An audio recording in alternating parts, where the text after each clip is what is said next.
সংবিধান সংস্কারে গণভোট হবে কি না তা অন্তর্বর্তী সরকার ও রাজনৈতিক দলগুলোই ঠিক করবে বলে মন্তব্য করেছেন সংস্কার কমিশনের প্রধান অধ্যাপক আলী রিয়াজ।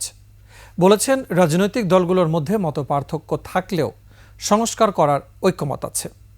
রাষ্ট্রধর্ম নিয়ে কমিশন সদস্যদের মধ্যে ঐক্যমত না হওয়ায় তারা কোনো সিদ্ধান্তে পৌঁছাতে পারেননি বলেও জানান কমিশন প্রধান। বিস্তারিত জানাচ্ছেন নাহিদ সিরাজে নিম্মি।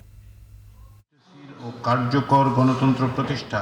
সংবিধান সংস্কার কমিশনের প্রেস ব্রিফিং উপস্থিত ছিলেন কমিশনের প্রধান অধ্যাপক আলী রিয়াজ সহ অন্যান্য সদস্যরা। কমিশন প্রধান বলেন, গণভোটের মাধ্যমে সংবিধান সংস্কার হবে কিনা তা ঠিক করবে এই সরকার এবং রাজনৈতিক দলগুলো। এই গণভোটের মাধ্যমে এই সরকার করতে পারবে কিনা, গণভোটের মাধ্যমে এই সরকার করতে পারবে কিনা, এটা আসলে রাজনৈতিক দলগুলোর সাথে আলাপ আলোচনার মধ্যে দিয়ে সিদ্ধান্ত হবে। এটা আমাদের সংবিধান সংস্কার কমিশনের পক্ষ থেকে আমাদের টিওআর এর মধ্যে সেটা নেই।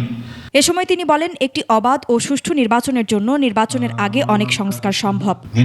ক্যামেরায় ওয়াও, স্টাইল দেখাও, Xenon X21 পারলে ঠেকাও। নির্বাচনের আগে অনেকগুলো সংস্কার সম্ভব এবং যেগুলো আশু করা সম্ভব সেগুলো ইতিমধ্যেই সরকারের কাছে 5টি কমিশনের পক্ষ থেকে পৌঁছে দেওয়া হয়েছে।